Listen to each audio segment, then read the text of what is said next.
I still can't believe it's over.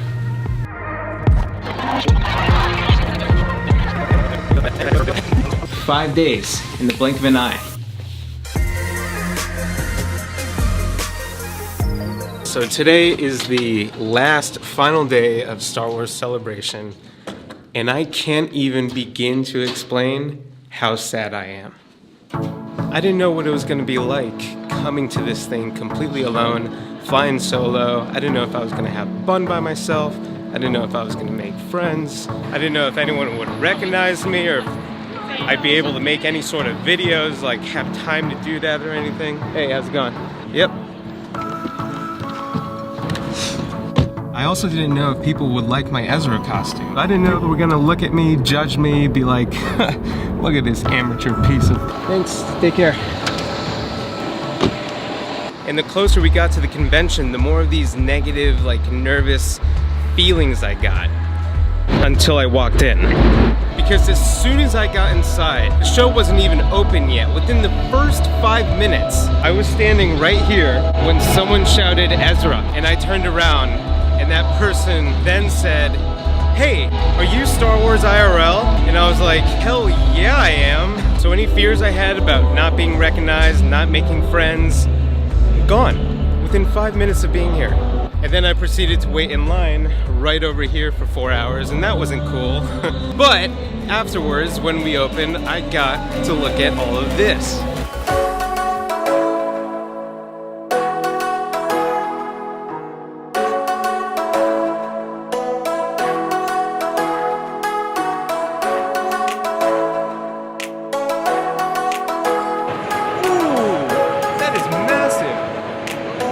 Way larger than I thought.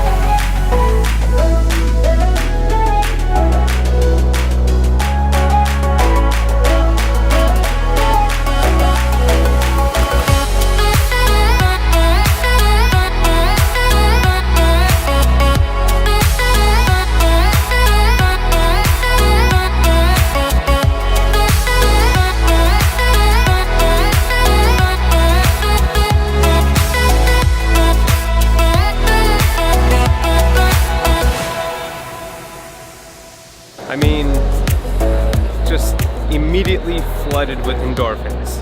Clothes, toys, stuffed animals, porgs, Funko Pops, posters, pictures, artwork, wampas, panels, exclusive news, sneak peeks. It's all here. And I was worried about making videos. I mean, obviously there's no shortage of content here. What do I make a video on first? It's just completely overwhelming. And one of the first major panels that I went to was the episode 9 panel. And at the very end, they dropped the teaser trailer.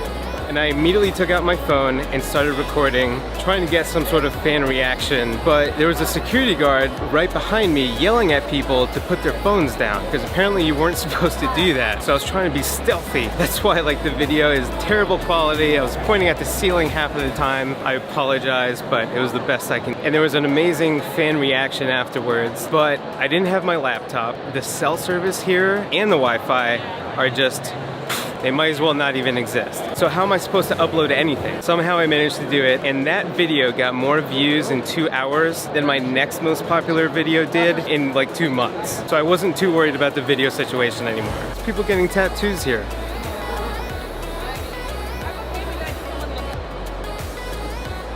Crazy. Another thing I was worried about was my costume. Like, would people like it?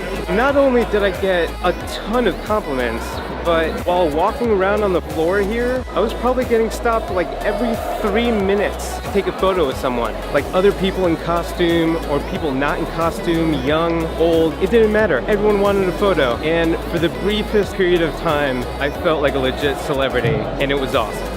And not only did people want a photo with Ezra, but also with Star Wars IRL. Not that many people, I'm no Star Wars theorist, but still, like that sort of thing really makes me feel feel love and like I belong here, you know? But I think the number one thing that I was super nervous about was meeting non-binary, a cosplayer I've been following on Instagram for a little while, and by that I mean someone I've been stalking and had a crush on for the past few months. Super popular Star Wars cosplayers, amazing Ahsoka, amazing Sabine, and a couple weeks ago I asked, are you gonna be at Celebration?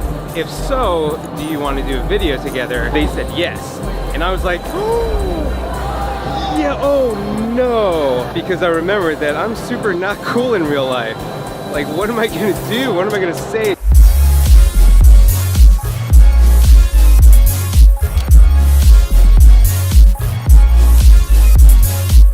As I was thinking that, guess who ambushed me? Yeah. Yep. So we took a photo together, immediately hit it off, met up at a party later, had a blast, and for the next 2 days just roamed around the convention center in our cosplays, taking photos with everyone. You know how I said I was being stopped every 3 minutes? I was probably getting stopped like every 3 minutes to take a photo with someone. I swear to you, we were being stopped every 15 seconds for a photograph. It was crazy. And on Friday alone, we probably took photos with like over 100 people. No joke. Wow, I just got to see season 2, episode 1 of Star Wars Resistance. Super good episode. Oh my god. Watching Star Wars in a room full of Star Wars fans is pretty amazing.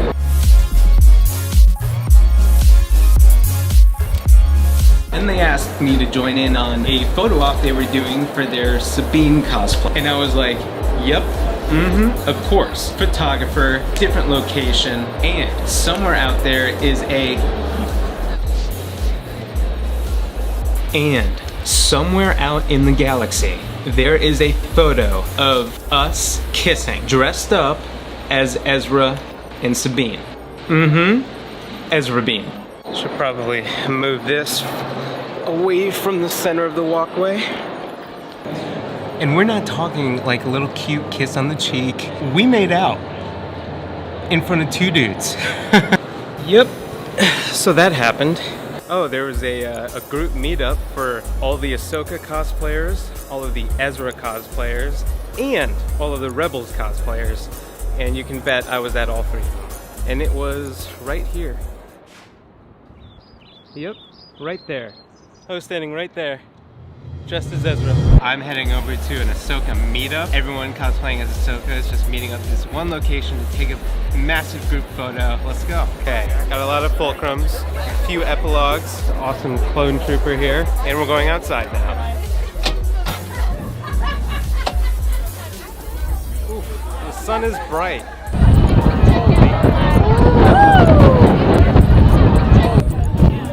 That's why they call this the Windy City.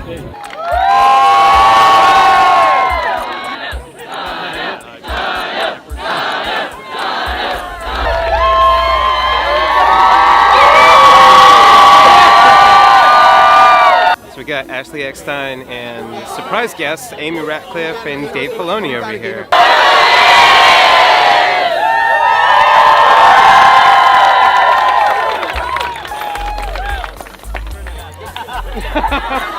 You stop it! Okay, getting ready for Ezra now. Wow, that's a really good bird. Oh my lord. There's actually more of us now. What's up, Ezra? What's up, Ezra? Looks like we found each other. Memories. But it's cold now and I think the closing ceremony is about to start, so we're going back in.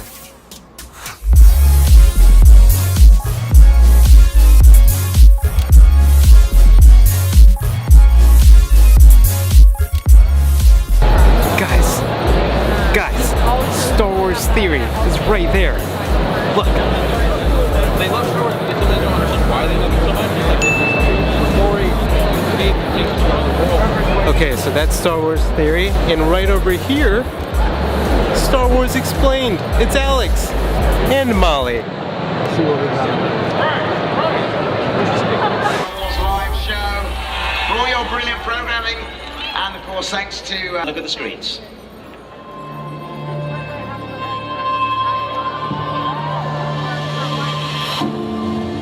I grew up with the Clone Wars, I grew up with Ahsoka, and she's really important to me. To have it come back, they listen, you guys listen, and it just shows how much you care. Isn't this exciting? Wow!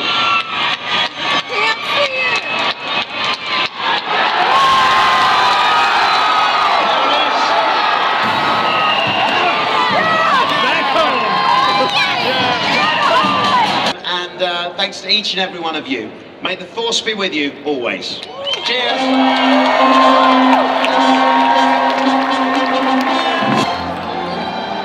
And now it's over.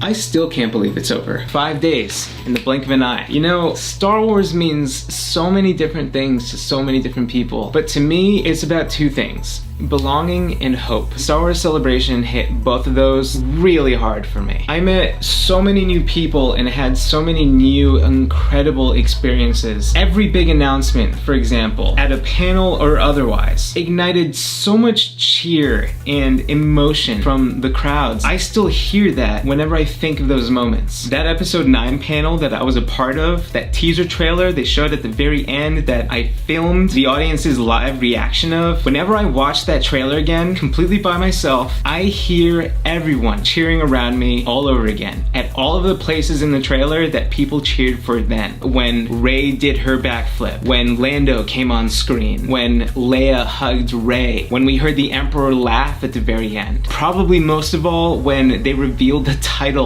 of episode 9. And I swear to God, I'm getting emotional right now, just thinking about it. Like laughing, gasping, crying with thousands of other Star Wars fans just right next to you for 5 days straight. It changes you.